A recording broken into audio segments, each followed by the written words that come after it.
welcome to Corner Culture. This is Kalen, your host, owner and operator of Corner Culture. Thoughts off the mainstream. That's the tagline. I got to use it, right? So, hey, today I wanted to talk about this whole Trump indictment documents thing, the Presidential Records Act. I saw another thing that Trump posted, and I just got to do a little fact checking, so I figured, why don't we do that together? So first, let's read what Trump had to say here. He said on July 26th, so this was July 6th, so this is a week ago. I apologize for the delay. He says, vital case law, of which there is much, further confirms that the Presidential Records Act is the only statute which applies to presidents and their records. These cases build on the Clinton-Sox case, making it clear.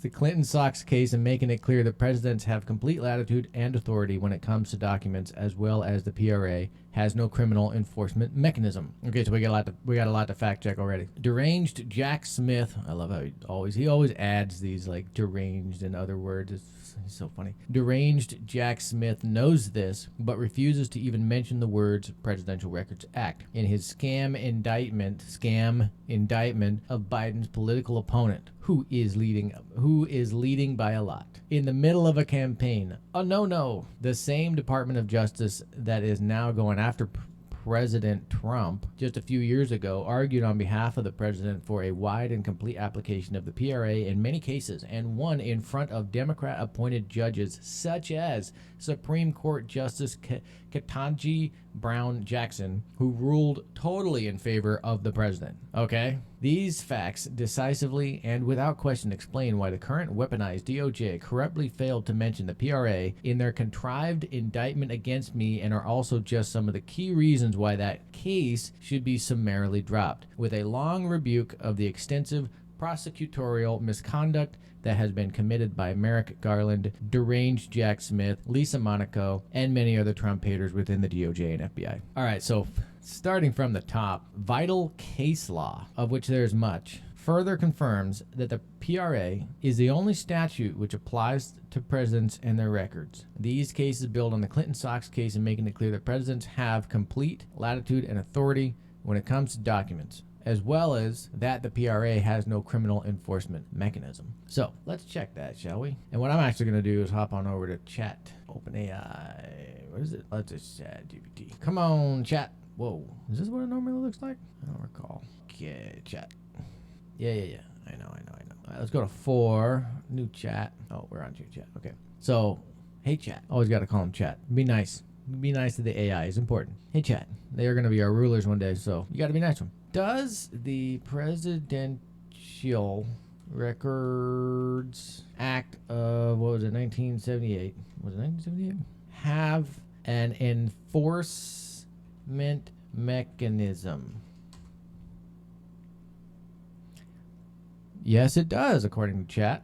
The PRA has an enforcement mechanism. The PRA is a federal law that governs the management and preservation of records created or received by the president. Now, what Trump said was that case law, building upon the Clinton-Sox case, makes it clear that presidents have complete latitude and authority when it comes to documents. According to chat, he's wrong on the claim that the PRA has no criminal enforcement mechanism. It establishes the ownership of these records and provides for their eventual transfer to the NRA. Yeah, or NARA, not NARA, yeah. The enforcement mechanism of the PRA primarily lies in the role of the National Archives. NARA is responsible for overseeing the implementation and enforcement of the PRA's provisions. Interesting. So chat kind of contradicts itself right here by saying that first it's saying it's a federal law and therefore it's enforceable. It has criminal enforceability. But then secondly says primarily lies in the role of NARA. It's responsible for overseeing the implementation and enforcement of the PRAs. Now I'm a little confused by that. Maybe I don't understand it fully. The agency works with the president and his staff to ensure compliance within the law regarding the creation, management, and preservation of records. If there is an alleged violation, NARA has the authority to investigate the matter and take appropriate action. NARA can issue regulations, guidelines, and instructions to ensure compliance with the law. Now,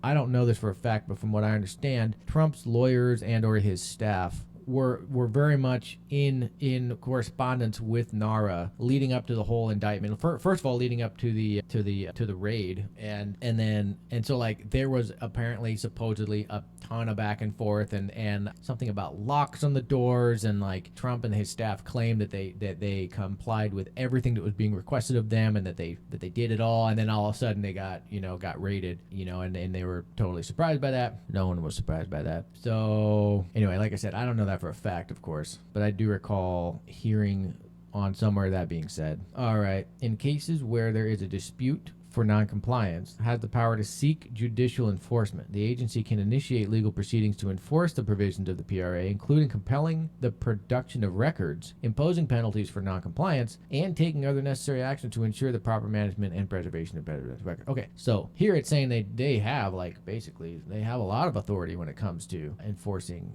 now, but it's not. I wouldn't call this criminal enforcement, I guess. This is just procedural enforcement. I don't know.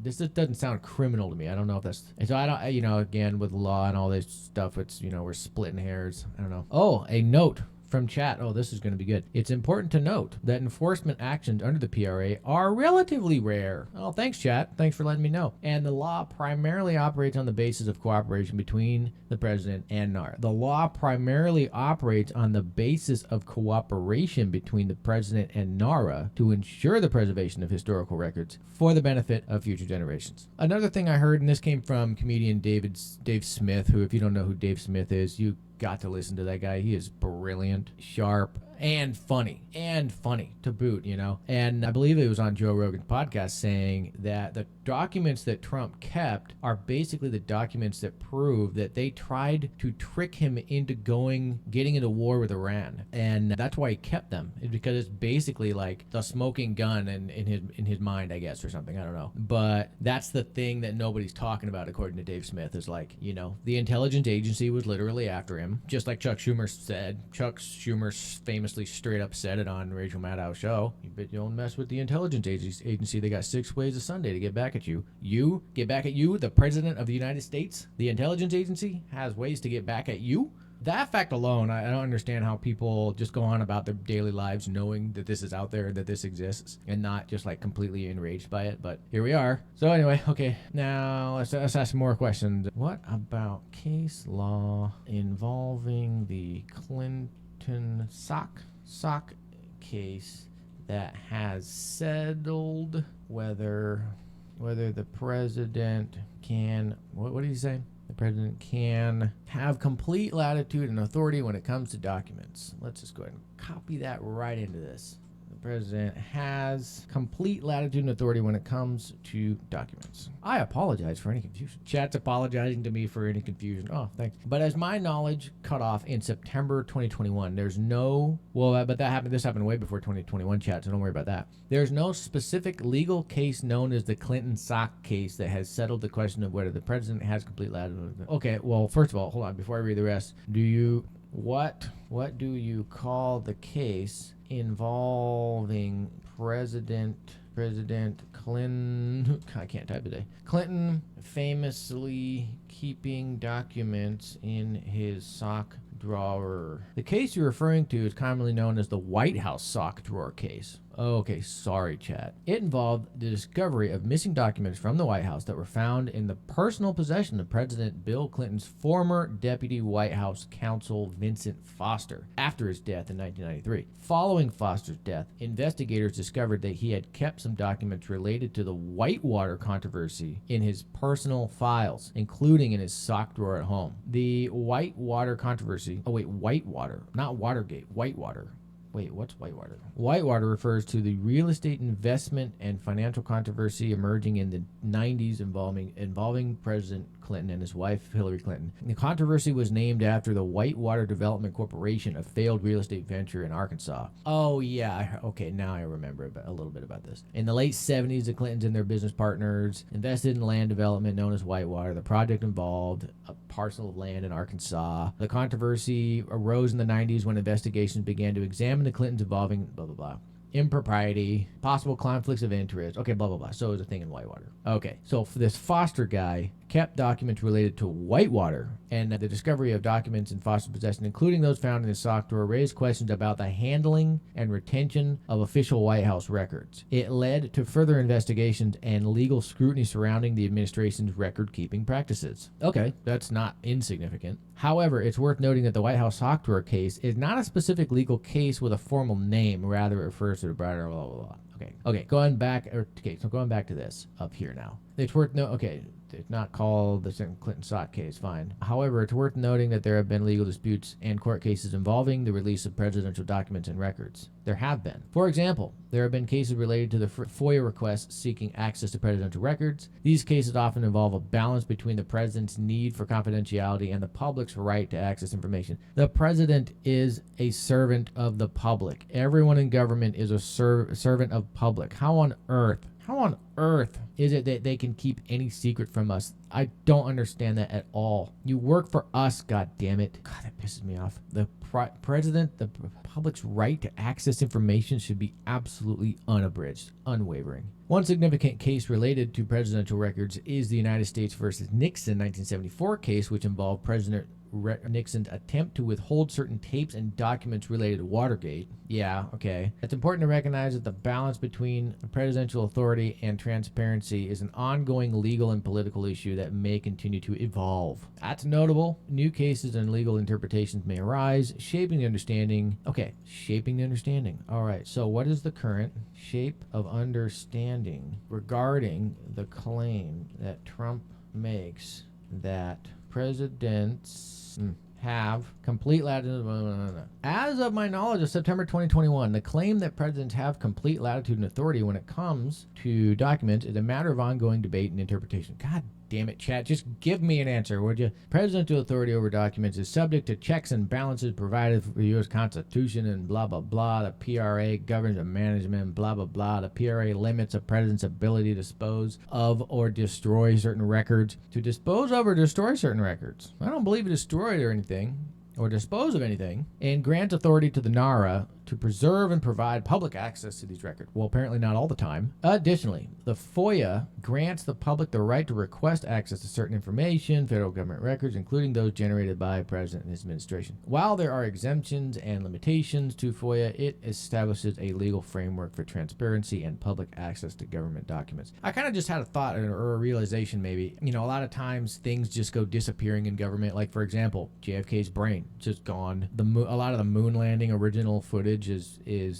gone. They claim they accidentally taped over it, and those are of like absolute incredible national importance. Yeah, you didn't just lose JFK's brain, my ass. But, documents, on the other hand, incriminating documents that prove, culpability or potential culpability based on, who, what, why, where, when, where, and that kind of stuff. I can totally understand that those documents just disappear and just walk away. If you're somebody or somebody you know or somebody you know is close enough to the documents and they can just, you know what I mean? You're not stealing a car. You know what I mean? You're not going into a building and moving a car or a 2-ton, thing on a pallet. Like, it's a document, it's a piece of paper. It can be folded into something, no bigger than your palm and slipped into your jacket, and it goes right through security. No wonder documents, depending on how many documents we're talking about, of course, could so easily just disappear, so easily just gone, and so regardless of like the public's right to know, public access to these records, if it's an important document that really settles a serious issue and one person's like really, really in trouble, that document doesn't exist anymore. That document is not going to be found where it's supposed to be found, in the federal government of the United States of America. Anybody that believes that is foolish. It's a naive fool at this point. It's ridiculous. Anyway, that's my random thought. So let's continue. However, the specific boundaries of presidential authority over documents can be subject to interpretation and legal challenges. Thanks for being more ambiguous, chat. Court cases, legal opinions, and executive branch practices can shape the understanding of these boundaries. Blah, blah, blah. It is worth noting that the interpretation of presidential authority over documents can vary across different administrations and viewpoints and blah, blah, blah. Yeah, I know. We know. So basically, to sum this little video up, which has already been going on almost 20 minutes, I don't know. Who knows if Trump is correct here? Who who knows? I mean, he claims that basically during this other case with Clinton and the sock drawer of his aide or staff member, claims that judges, including Ketanji Brown Jackson, ruled in favor of the president, citing the PRA, saying that the president had authority to do whatever he wanted with the documents. So if that's true, I mean, I'd have to say it's going to be pretty hard for judges to just suddenly flip on that, given case law, if that is in fact case law. I don't know how to look up case law right now, and I'm not going to figure that out right now, and I'm not going to drag you guys through that. So anyway, unfortunately, I don't really have a clear answer or anything else to say other than we will frickin' see, and it's going to be an absolute shit show at the end of 2024. If you don't have some kind of a backup plan, getting out of the cities, you know what I mean, like taking a vacation out of the country, if you don't have any of that sorted out yet, you better get on that quick. You know what I mean? Get your money out of the banks.